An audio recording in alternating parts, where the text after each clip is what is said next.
Hi everybody, how are y'all Hi doing? everybody, how are y'all doing? Good afternoon.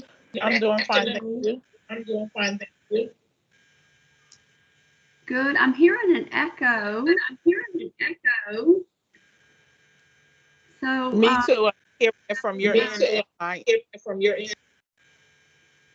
okay, I don't know why because I'm only logged in once. Generally, it happens if you're logged in and you have, like, you're logged in on your phone and the computer. So, I'm not hearing it now. So, maybe whoever had both open has closed one of them. okay. All right, great. All right, so are y'all able to see the PowerPoint? Yes. Okay, good. I shared it a little bit early and then I kind of messed around with it, but welcome so much. I really appreciate everyone here, and we should have probably a couple more people popping in. It just barely is noon. This is a presentation that actually I've done for faculty. We did more of a casual kind of talking about the content. And this is a little bit more formal presentation for students. For those of you that don't know me, I'm Dr. Barton. I teach business administration. I'm a senior professor. I've been at Wake Tech over 21 years. And some of you are in my class currently because I recognize the name. So thank you so much for joining today. What I'm going to be talking about, it is being recorded. So you can look back under the business administration. We have a YouTube account, so you'll be able to view this again. And at the end, I'm going to present for about 45 minutes. And then at the end, you'll have about 15 minutes if you have specific questions that you want to ask. And since I will have the PowerPoint showing, in order to ask those questions, you'll need to cut on your mic. And ask those questions and tell me who you are, when you ask those questions. So I'll kind of give you another reminder of that when we get to that portion. So I'm going to move on to the next slide. This was just what was advertised to the school, the new science of learning. It is research-based, and it's also practical advice that you can use to really increase your learning, your retention, and in the long term, your intelligence. So we're going to take a look at some of these things. So the first thing that you need to know is this, again, has been put together specifically for students. So there's additional information that you might be able to gain if you decide you want to actually purchase the book or get a copy of the book. I will put a couple of copies of the book at the library. I've got a couple copies, so I'll get that done in the next couple of weeks in case you want to go into the library and read through the entire. All right, someone's got a dog. Excellent. I was afraid my dog was going to be making noise, so I am so sorry. No, that makes me feel good because my dog, I situated her so she hopefully will not come over here. But if she does, she'll get under me and you will hear snoring. So no problem at all. Dogs can join too. So we're just going to be talking about how to learn in harmony with your brain. So there is specific strategies and ways that you learn. So it is based on this book, The New Science of Learning. It is the second edition. And I did go to a conference where both of these authors presented and went over everything in detail, and which spurred me to want to purchase the book. Now the book, again, I was able to get through a grant with the Faculty Association at Wake Tech, so I'm very appreciative that they allowed me this grant. So we're going to just talk about getting your brain in alignment with how it naturally works. And we're going to focus more on how to align it with the demands of intellectual work, because all of you are, I guess most of you are students, and so you can make your life easier if you learn how to study efficiently and effectively versus just, randomly spending time and not really understanding how to study well. So there's pre-learning. Your brain uses 25 to 30% of glucose from foods you eat each day. That's a quote from the book. That's based on research. So we know that we have to eat right in order for our brain to work. So complex carbohydrates like fruits, vegetables, whole grains, very important that you have those. And then that you have protein at each meal. Now, protein can be beans, meat, dairy, whatever it is. You want to have protein at each meal also. You want to avoid white flour, white bread, white sugar, simple carbs, things that are going to spike your glucose levels, because when you have too much sugar running around in your body, it's very difficult for you to learn and to pay attention. So you want to try to regulate that by eating, 3 meals a day. Some people eat 4 small meals a day, whatever works for your genetics and for your energy levels. But just try to do this, have the proper nutrition before you start learning. Other things that the book talks about is hydration. A lot of people study and then they think, they're not retaining information and they don't know why, and it's because they're dehydrated and they don't realize it. So you definitely want to have 8 to 10 glasses of water a day, and eat foods that are high in water, like watermelon, grapes, raw fruits, and then hydrate as soon as you wake up. Go ahead and have something. Most people have coffee, but that does have caffeine. That does help you pay attention in the short term, and some people, that's what you need. But definitely hydrate, because coffee, even though the caffeine will make you alert, it can cause some dehydration if you have too much caffeine. And then sleeps, naps, and breaks. This is, everybody thinks, oh, I can't sleep, I've got to study, I can't take a nap, I've got too much work to do. But research notes that sleep, getting enough sleep is important. So you don't want to try to do an all-nighter, stay up all night and study. You want to get 8 hours each night. Again, everybody's different. 6 hours might be enough for you. But generally, teenagers, early 20s, you're going to need 8 hours. Whenever you can take a nap during the day. Even if it's just 15, 20 minutes, 30 minutes, that helps you recharge. And then when you're studying, you definitely want to take breaks. You don't want to spend hours and hours studying without taking any breaks at all. Other thing that you can do to kind of get your mind ready for learning is exercise. It increases blood flow to your brain, so it automatically increases your cognition. If you exercise just 5 minutes before studying, and maybe after taking breaks in between study, you're going to notice a difference. You're going to be able to study better, retain the information. Some people will do the high impact workouts. They've become quite famous. 4 minutes, 5 minutes of that seems to be as effective as doing 30 minutes of aerobics. So that's just getting your heart rate up really high, maybe running in place or something like that, doing a lot of quick bursts of exercise. You can do that for maybe 5 minutes, and that'll get you ready. And the reason that you want to exercise, just in general, just for your own benefit, it releases neurochemicals like dopamine, serotonin, and norepinephrine. And that motivates you to learn, specifically dopamine. If you are unmotivated, it could be that your dopamine levels are low. You can eat right to also help with dopamine levels. Generally, meat, dairy, avocados, fish, specifically salmon. So there are some things, in your diet that will also help with dopamine, but exercise definitely, if you're not motivated, just exercise, you'll feel a lot differently.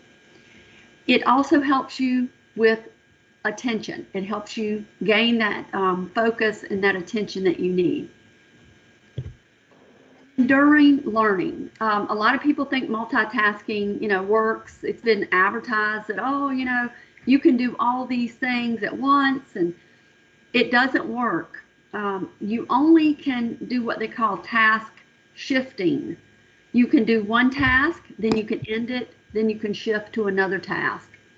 That works, but trying to do more than one thing at a time doesn't work. So some things you can do to try to help you kind of focus and stay on task. You can just put a note up that says pay attention. You can fix your environment. So generally, in order to study, you have to have a quiet environment.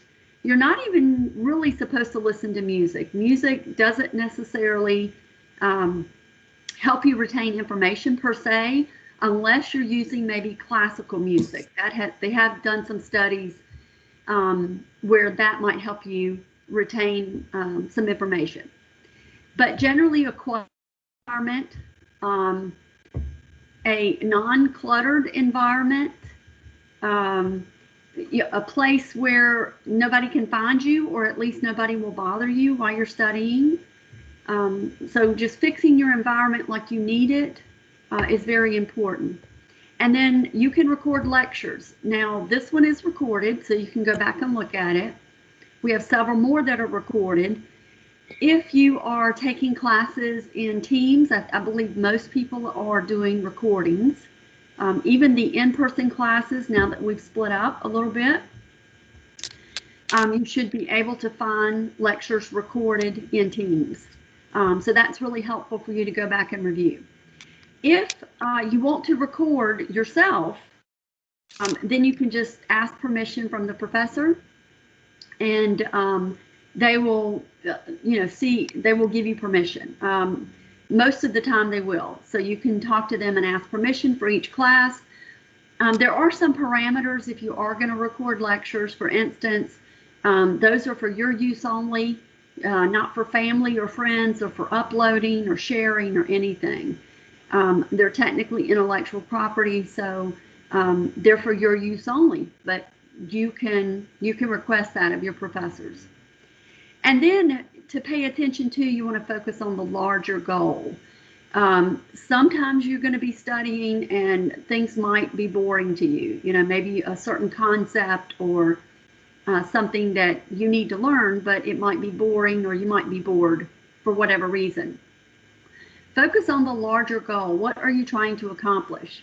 Are you trying to get an A in the class? Are you trying to get a 2-year degree? Are you trying to understand these concepts so when you go to work, you can figure out what's going on? And you can be kind of what they call in the know. You understand how business is being run. So focus on the larger goal, and that might help you pay attention too. And then learning itself is an active process. So it's work. It's not easy. Anytime that you are trying to learn something, you're reading it, you're viewing it, you're listening, you're connecting ideas. Your brain automatically does that by itself. You're talking, at least internally. You're always having self-talk. So you're talking to yourself about what is important, what does this mean, am I learning it, how do I apply it, all that kind of stuff. It is a little bit easier if you can interact with others. Now, the dog that was introduced at the beginning, you can actually talk with your dog, right? You can just, it doesn't mean the person has to necessarily talk back. You can interact with your dog. You can bounce off ideas, just in general, back and forth, either with people, with someone else there, or with yourself. Just trying to figure out what does this mean and how can you learn more. You definitely want to take notes. You want to do some writing. You want to take notes. You might want to draw a diagram or something to help you remember the information. Some people make lists. So there's all kinds of things you can do. And then once you think you know everything, then you want to review. You want to say, wait a minute, what did I learn? What does this mean? And then you want to restate it. Maybe it in different words than what the author or the professor's using. And then you want to apply it. So apply it to your workplace, or again, you can talk with other people to apply it to their workplace, just to make sure you understand. You can also do your own research, right? You can learn concepts, and then you can go and look up information and get more information. Movement increases learning. So I'm hoping that y'all are moving around a little bit because that increases learning. So just sitting still is good also, but your body requires that you move around a little bit so that you learn. So it's okay if you get up and pace, walk around, whatever you need to do that's going to increase the learning. So activity is always good. And this is a quote from the New Science of Learning book. It is the one who does the work who does the learning. So like I said, learning is a lot of hard work. It is not easy to do. It takes a lot of brain power, a lot of effort. So you definitely need to take a break, just like you take a break when you get home from work. What is missing in a lot of studying is really the transference of learning. So what I mean by that is you sit in class, or even, you listen to me talking today, and you're getting good information and you're thinking about it. And then, the presentation ends or the class ends and you're left with the information, but it will escape you if you don't do something about it, right? So you might learn something in class or here, you might have an example, and then you get back home and then you're like, what were they talking about? You can look back at your notes. But what will actually create what we call transference of learning, which is learning from the classroom to learning in real life, is where you practice this over time. So you get home and you might talk about, applying the SWOT analysis to your current workplace. You might talk to other people about it. So the real learning is, transferring it from the classroom into the real world, right?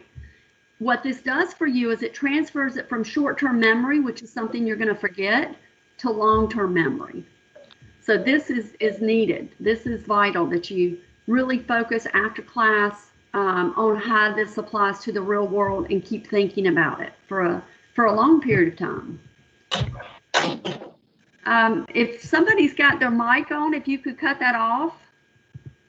All right, so you don't want to schedule classes back to back. You need time after class to think about what you learned and how you might apply it to the workplace. So I know a lot of people just want to schedule one class after another, get it over with. You have to go to work, you've got stuff to do. But in order to really learn, you don't want to schedule classes back to back. You want to have time in between classes where you can review the concepts you just learned and again, think about the workplace and how that might apply. Now, if you're not currently working, again, you can Google information, you can look for other sources, you can talk to friends or family and talk about how to apply these concepts that you learn. But you definitely need time after each class to kind of digest what you just learned and apply it. Cramming is ineffective. It just doesn't work. I know you've probably done it before. I've done it before. And probably did okay, right? You probably passed the test, maybe even did really well. But you're not going to retain the information. And you really need to retain information, especially when it has to do with information that will make you successful in the workplace. So we want to make sure there is the transfers of learning, which I just talked about. What that does is it helps connect the short-term information to things maybe that you already have learned in the long term. Maybe you've already got something that maybe you remember working in a business or being a customer and seeing what was going on in a business. And then you learned in your class, how to identify that, what that task is called and what they're doing. Again, allow yourself time to exercise and to sleep to increase learning and retention. So exercise before, take a nap afterwards. In the book, they had done a little bit of research where they talked about that exercising or sleeping 4 hours after studying improves learning and retention. So this is why you don't want to cram all the way up till midnight and pass out so you can pass the test. You really want to kind of finish studying about 4 hours before you're going to go to bed or before you work out, either one. And that way, if you worked out before, then you learn, then you take some rest, and then you work out again 4 hours later or go to sleep. Science has proven that you are going to learn. You're going to retain the information. Learning changes the structure of the brain. So a lot of people don't realize this. You know, some people think, well, I'm born with this brain and this is just the way it works and that's it. But actually your brain changes all the time. It has neuroplasticity. So it makes connections and those are either stronger or weaker. So if you learn something and you don't continuously use it, then you lose it. So you want to keep learning and growing and building your brain. And if you continue doing this, the book talks about long-term potentiation, and that's just maintaining these connections, which is how you create long-term learning, which is actual learning. So your brain really does a lot of great work. You just have to keep working it. You also might want to involve your senses because there has been some research that if you have visual, some type of visual that you're looking at or seeing, maybe a meme, a picture, a diagram, whatever it is illustrating information, you will generally learn and retain about 72% of it. If you hear something, only 20% of that information you will learn and retain. This is why I still think podcasts are really great because you can see and hear. But what's really great about a podcast is not just the hearing, but you can rewind it, right? So if you're only getting 20% of the hearing that's really working, then you're going to need to rewind and re-listen or slow it down so you can get all the information. If you're able to see and also touch and interact with the visual, the meme, or whatever it is, then your learning and your retention increases to 85%. So notes, right? You can see and touch notes that you've written. You can create different things. You can do drawings. There's lots of things you can do to increase the learning and retention by having seen and touching. And then smell, there's a little bit of research on this. I would say that it is very limited, but I think intuitively y'all probably know that this is true. Your brain actually will recall information based on a scent or a smell, right? So we just had Thanksgiving and, you know, hopefully you had a turkey cooked. We decided to do a ham instead of a turkey. But, you know, if you are used to having a turkey cooked around Thanksgiving and you smell the turkey, then it usually brings back memories of the past. It might remind you of the Thanksgiving last year or the year before or another time, right? You can utilize this in studying by having a certain scent while you're studying it. I mean, even if it's hand sanitizer or something, you know, just anything that has a scent that you consider pleasant. The book mentions maybe, you know, a flower or a rose or something like that. And you have that scent where you're smelling that scent at the same time that you're studying, and then you're able to kind of reproduce that when you get ready to take the exam. That should help also bring back some of the information that you studied. And then if you have a lot of information, I mean, really like, you know, all semester long, you're learning stuff and you're trying to understand how it connects, you know, with everything that you know. You want to elaborate. You want to continue creating a diagram. It's called a concept map. And it can increase learning and retention by giving you a visual And also, you're writing on it and you're creating it. So that's the kinetic movement that is also helping. So whenever it's a lot of information, you've got to organize it. You've got to look for patterns, linkages, how concepts link to each other, so that any type of facts out there, disparate facts that are kind of by themselves, those are hard to learn unless you connect it to something else. So I had mentioned the SWOT analysis earlier, right? So a concept map, you could just do a concept map for the SWOT analysis and talk about strengths and weaknesses that are internal and opportunities and threats that are external. And you could do a whole diagram and put it up on your wall, and that would help you remember that concept. So elaboration, creating pictures, graphs, diagrams, those are always helpful. Noting patterns. Patterns are very important. If you're able to see patterns, you probably, if you took an intelligence test, you would probably do pretty well. So the ability to notice patterns is a sign of intelligence. It's a sign that you are able to see what's really going on. Being able to figure out cause and effect is also very important.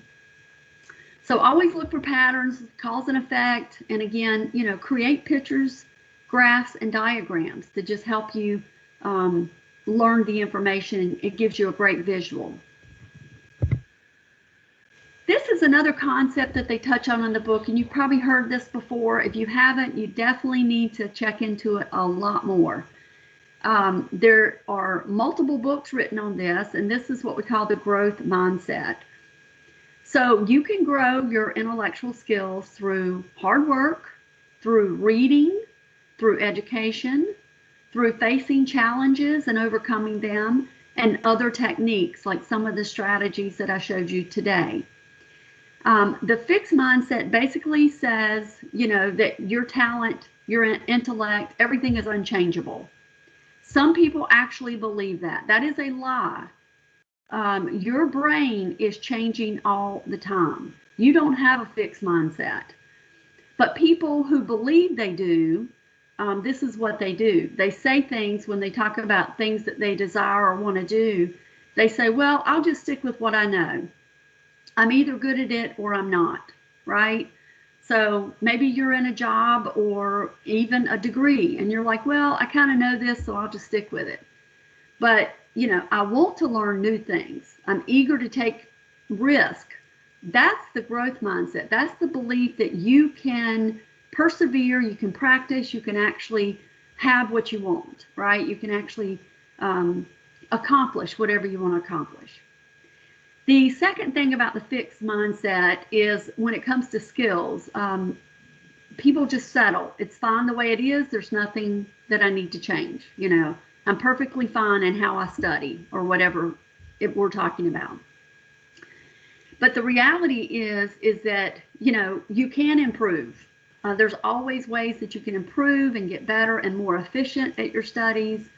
And so really thinking about what is the best way for me to study and how do I do it? And then what is my outcome? And you'll notice that if you use the right techniques, you put enough effort into it, then your study skills will actually increase. People with a fixed mindset look at effort and they say it's just a waste of time. It's just, there's a lot to figure out. I'm just going to do the minimum because it doesn't really matter. I can't really grow my intelligence, right? But the truth is that putting in effort could really be the thing that you need to do to actually increase your success, whether it's bringing up your grades or success at work, or if you're trying to lose weight or get in shape, whatever it is, the effort you put in will pay off. So knowing that it will help even though it's difficult, that's the growth mindset. Setbacks for the fixed mindset, people that have that say it's easier to give up. I'm really not smart, right? But the growth mindset really says, I'll just use another strategy. My mistakes, and that is the facing challenges, my mistakes help me learn. So you're always going to make mistakes. There's always going to be setbacks and things that happen, but having a growth mindset tells you you can overcome those. You can figure out another strategy. You can do something different. For feedback, this work is boring. No one likes to do it. Well, that can happen sometimes studying and sometimes at work. But you just want to think about, you need to recognize maybe what you need to fix or what needs to change, and maybe get feedback on making changes. And the last one here on the fixed mindset, we make these assumptions, and I will say, there's probably some truth to this assumption, but it's dangerous to make this assumption because you don't really know. But you might assume when you look at your peers and other people, you can say, well, they're just so talented. It must have been easy for them. They didn't have to go through what I went through. Somehow they were just born smart. Well, some people maybe have a higher IQ. Some people have a lower IQ.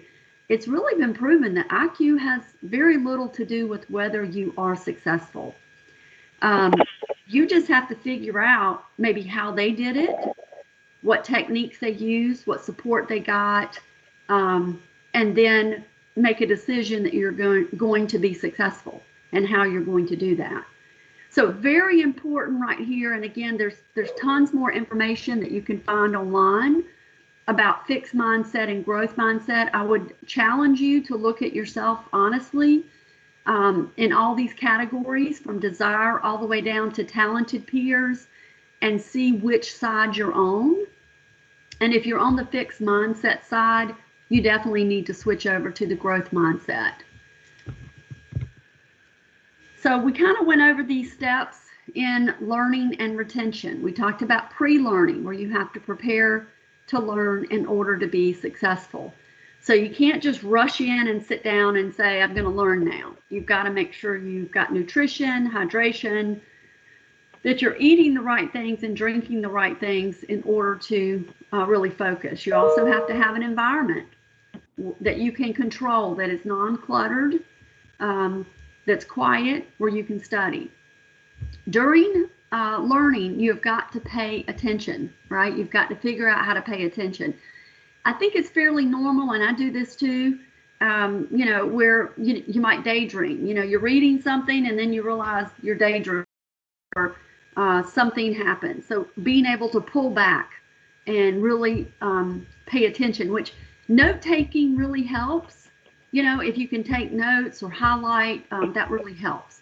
And then be active, move around, take action, focus, use your senses, use active learning techniques that we talked about in this presentation, such as reading, reviewing, applying, note-taking, all those things. And then look for patterns, create concept mapping, take breaks. You do want to chunk information again. So you'll learn a chunk of information and then you want to take a break, because that gives your mind, your brain time to process. And then you'll add on to that information, more information, then you'll take a break. So taking breaks often really helps. And then seeking out resources or help from others.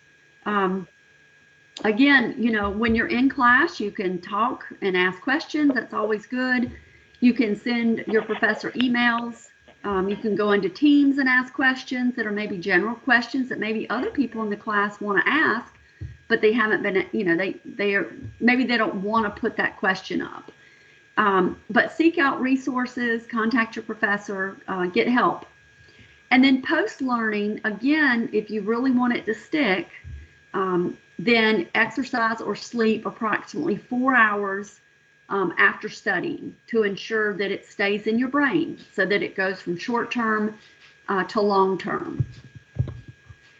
So the book that I was presenting and talking about basically talks about effort, practice, good strategies, and getting help from others creates intelligence and success.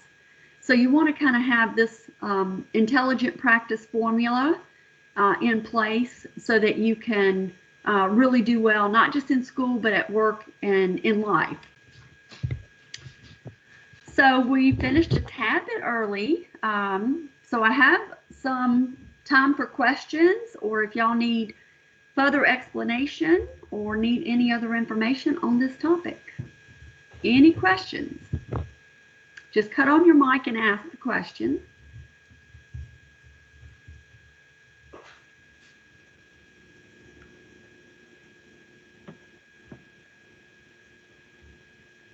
So would you when you take a break, would you recommend doing another test, something like not like lab or anything like that, but like another test, like let's say you do laundry, we recommend doing something like that, or like because that involves movement, so I would think that would be okay, right? Yeah, any way that you can kind of break away from studying so that your brain has time to kind of process what it studied. So yeah, anything that's what I consider in some ways mindless, because remember, your brain's working all the time. It's even working when you're sleeping. So yeah, like washing clothes or riding your bike or walking around or watching something on TV that is kind of low key. Maybe rewatching something you've seen before, and then just kind of letting your mind process. You definitely have to have time. You just can't spend all your time studying. It's not healthy, and you're not going to retain it for the long term. So chunking it, taking a break, doing something different is definitely a good technique. All right, what other questions do y'all have? I know y'all have a couple questions. There's more information in this book. I can maybe share a little bit more that I didn't put on the PowerPoint. Ms. Barton, this is Tanya Edwards. I don't have a question, but I would just like to say this was a very informative presentation because a lot of it I didn't know because I'm not into the nutrition, don't be drinking like I should. And I'm always saying to my instructors, what can I do? Because I can't retain the information. Like I'm in the lectures and I'm hearing, but soon as that lecture is over, I literally like forgot all of what we just went over. And then I look at the quiz and like, I know we went over that, but I don't get it. But that's probably because I don't eat like I should. I don't do, but I'm very attentive in class, but I just don't retain the information. Yeah, I think it's, you're going to have to kind of figure out what works for you. I could just tell you, I have coffee and that's really helpful for me. I do eat pretty right. I mean, I like salmon and eggs and all the stuff they mentioned. I try to have that. I try to definitely have protein at every meal. And, a lot of times they'll tell you maybe in the mornings to have like fiber and protein, and that'll help you just to kind of keep your stomach full so you don't get hungry and get on that sugar high. Mm-hmm. I do notice that if I have something that has a lot of sugar, I can't do anything. Right. I mean, it just takes everything from you. Right. The one thing I have learned is that the recordings of the lectures work for me because if I'm done the class and I can't remember, I just rewatch it and then take the quiz like right after while it's still fresh in my mind what we just discussed. So that's what I've learned to do. I'm sorry, I'm gonna have to put you back on mute because I'm at work and I hear my boss coming the hallway. Sorry. All right. Well, thank you. So that was a good technique that she just mentioned too, is that, if it's something that is recorded that before you take the quiz or exam or whatever it is, go back, take a few minutes and review the recording, maybe take notes, see what you missed. Again, you're only, if you're only hearing, you're only getting 20%. And I myself, I don't retain a lot that people say. I have to really, really focus. And I rewind too. So that's a good thing to do, so that you get all the information. Any other questions?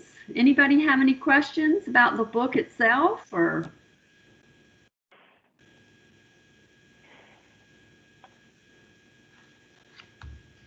I'll give you a little bit more information about the book. They have messages from the authors, and they talk about some statistics. So in 1973, only 28% of jobs in the U.S. required a post-secondary education, but that has substantially increased. If you want a good job, generally people are still looking for people with a good education. A college degree and a set of learning skills allows you to compete. So don't limit yourself by just getting a degree. You want to expand, and you want to understand soft skills, maybe emotional intelligence, negotiation skills. Some of those are intertwined in the various classes that you have. So those are helpful, but if they're not, or you want to learn more, those are some soft skills that you definitely need. Your book, this book also talks about technology and how fast technology is going. So definitely being comfortable with technology is also something that's very important. And technology is used, we're using it now. So when you go to work, they're going to be using learning systems just like we use Teams and Blackboard, and you'll be going online and learning tons of stuff. So you need to be comfortable with the technology. You want to become a lifelong learner. That was one of the things that was advertised with this particular topic. A lifelong learner is the one that has a growth mindset and that's constantly building connections in their brain and in essence getting smarter and smarter. So you are, what you started with as far as intelligence doesn't have to end. You can grow it. And then a self-regulated learner, which is kind of a little bit what we've talked about, where you really think about how you are learning. What are you using to learn? How do you learn best? And focusing on those techniques. And then what's not in the book, again, they don't cover a lot of social and emotional issues. I will say that if you take some of the advice on the nutritional information that was presented, that will help some of your emotional issues, right? So again, you can look up more information on how to manage dopamine specifically for motivation, and also different foods and things like that. If you feel like you tend to be emotional and you want to be calmer, then you might take supplements or things like that. I think Gamba is one of those that might be helpful. So what I'm saying is, some of this is very individualized. Some of it, if you've never had to study, things just came easy for you. I was one of those people. I never studied in high school. Things just, they just seemed to come to me pretty quickly. But then I got to college, and then it was like, wait a minute, I've got to really study. This is a lot more information. It's a lot more vital that I make good grades. And, I look towards, again, the bigger picture, my profession. And so I learned study skills kind of on my own, just writing notes, highlighting, doing lots of things. So you're going to have to do some individualized thinking. Again, I would recommend you do a SWOT on yourself. What are your strengths and your weaknesses as it pertains to studying? What are some of your opportunities and threats? If you're getting ready to take a class that might be a little bit difficult, that might be considered a threat. And so, what can you do to prepare? Can you get the book earlier? Can you go ahead and look at podcasts or YouTubes or information where you can go ahead and start learning the concepts? So there's lots of things you can do to mitigate threats and things like that. All right, does anybody else have a question on any information that is contained in this book or anything about the presentation? Hi, Dr. Barton. This is Dr. Hawkins. I'm sorry I was a little late. I was on a phone call with a student. It's okay. Yeah, but I wanted to know, actually, I put it in the chat. Can you let students know of your upcoming workshops we talked about? Because I want them to make sure that they participate in those and know about them. They're definitely going to be posted on Presence, which is formerly Extra, and and via their instructors in various classrooms. So if you could let students know that, and we'll make sure that that information gets out to them. Thank you. All right, thank you. So I'm going to be doing a workshop in January and another one in February. So just look again at Extra. That'll be posted up probably. I'm thinking that the one in January will be posted up at least by the first day of the semester. And so you can kind of look to see that information. What it's going to be about, and I think it's really exciting, it's going to be about how you create a success mindset. So we talked about growth mindset, and that is very helpful, but how do you get up every day and have that thought process and that way of looking at the world and thinking that, what, I'm successful. I can do this, I can handle whatever's going on, and I can be successful, especially in my college work, getting everything done and managing it. So I'm going to be talking about how you do that, what some techniques are and things like that. And again, most of this is pulled from research. Some of it will be my own experience, and I'll let you know the differential when we're talking about that. So that's in January. In February, I'm going to be talking about metacognition.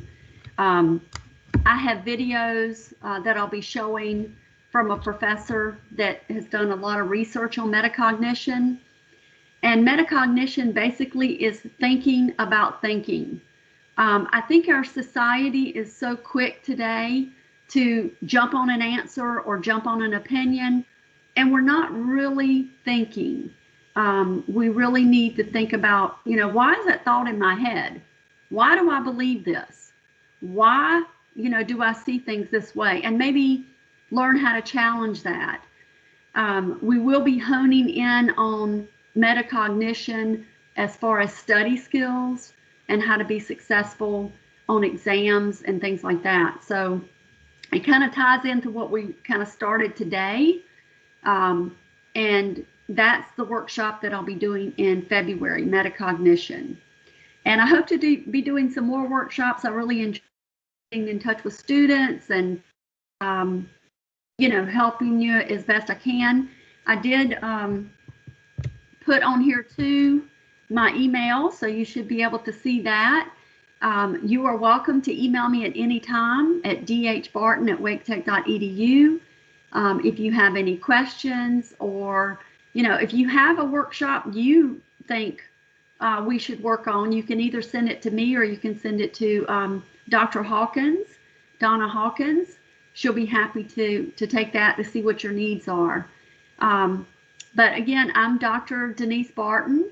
I have a PhD in business administration with a concentration in HR, and my dissertation was done on diversity, equity, and inclusion, based on female tech workers in North Carolina and inclusive climate. So I've got a lot of research and a lot of background on business administration topics in HR if you need any additional information.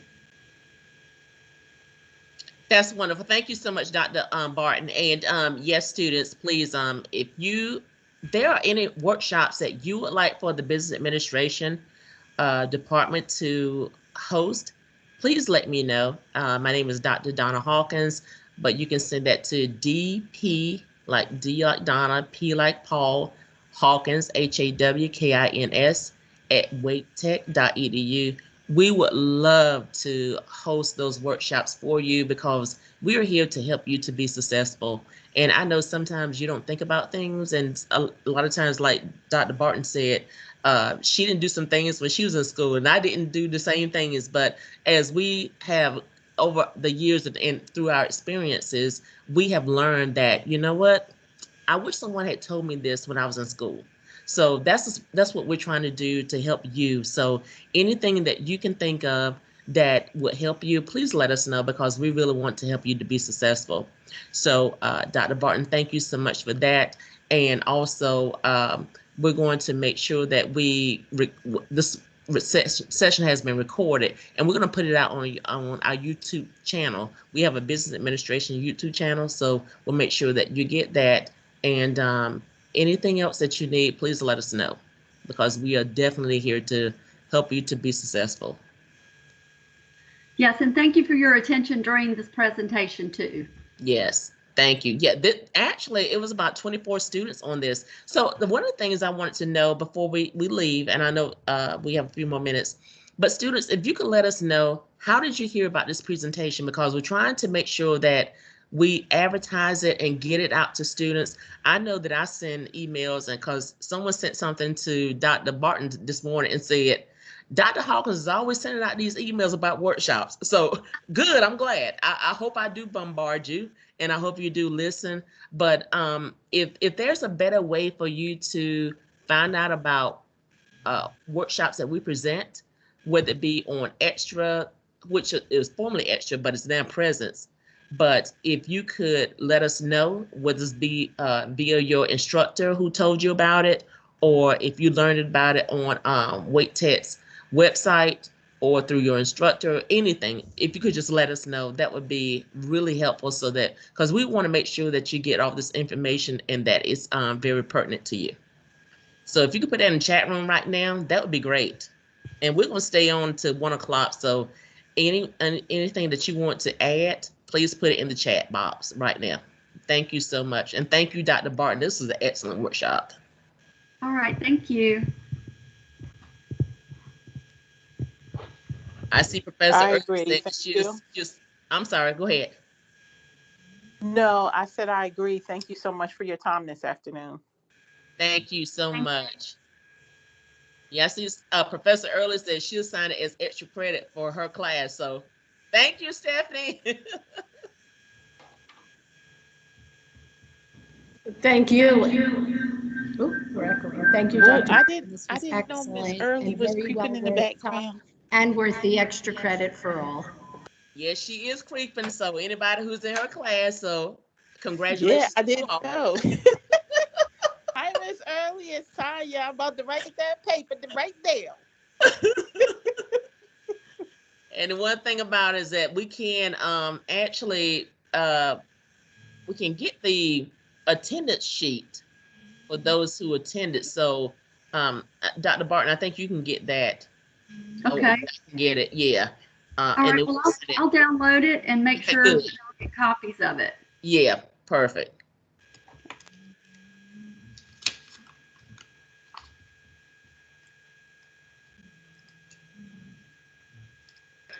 And then you said we could find this on YouTube if we do want to reference it again for that extra credit.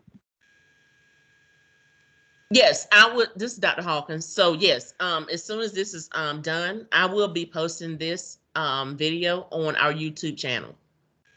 And I will send. Is this Professor Early?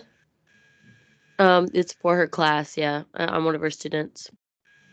Oh, okay. All right. So I will be posting it on YouTube.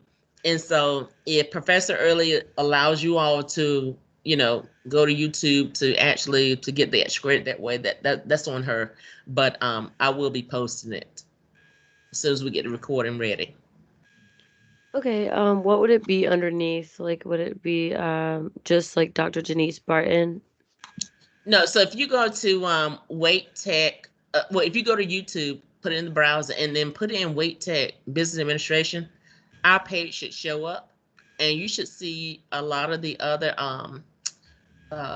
presentations that are there. And I'm glad you asked that, because we have some great ones. One is we have a couple of advising workshops there from Dr. Lorraine Powers. And because one of the things I understand, and I know that students always ask questions about, how do I register for classes? How do I find my advisor? Who do I need to talk to about this? And, so many different questions. I would, actually really recommend that you all look at those workshops. There's another one on there that is, what can I do with this major? So many students ask, well, I'm in human resources, I'm in project management. What can I do with this, this resource? What can I do with my major? So we have had a panel of faculty members who are talking about what you can do with your major, the salaries, the kind of companies you can work for, just so many different things that you can do with your major. We also have another one out there. It was a business, it was a career services video. I am all business, and it was a panel of experts in the different fields of project management, human resources, marketing, and general business.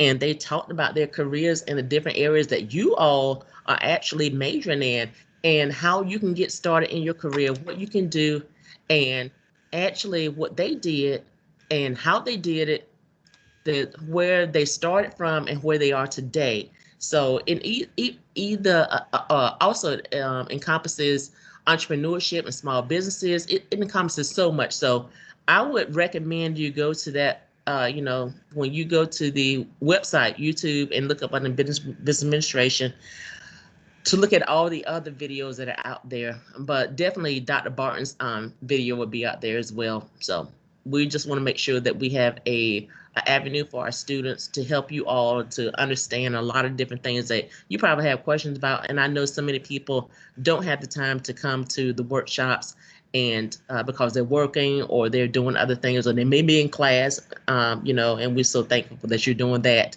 So we just want to make that available to you. And if you have any questions, please feel free to reach out to Dr. Barton or to myself. Thank you. You're welcome.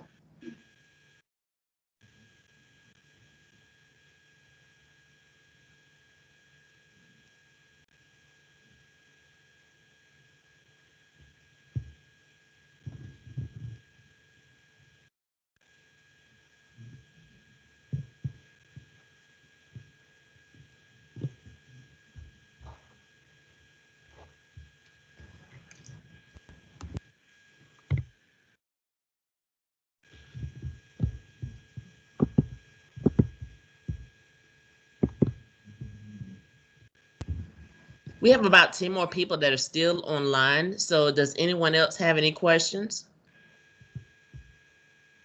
Please feel free to ask, because we're here to help you. Yeah, and I'm taking a look at the chat right now. I've missed a lot while I was presenting. Okay, yeah. I tried to catch stuff. I don't think you missed too much. No, you didn't.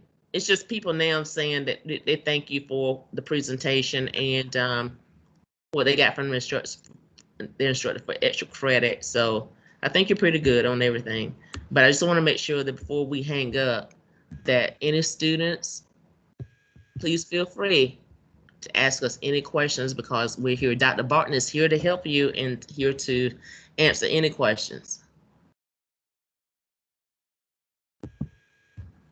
And I know sometimes people are a little computer shy, so she has her email showing. So if you want to ask her questions after this is over, please feel free to reach out to her.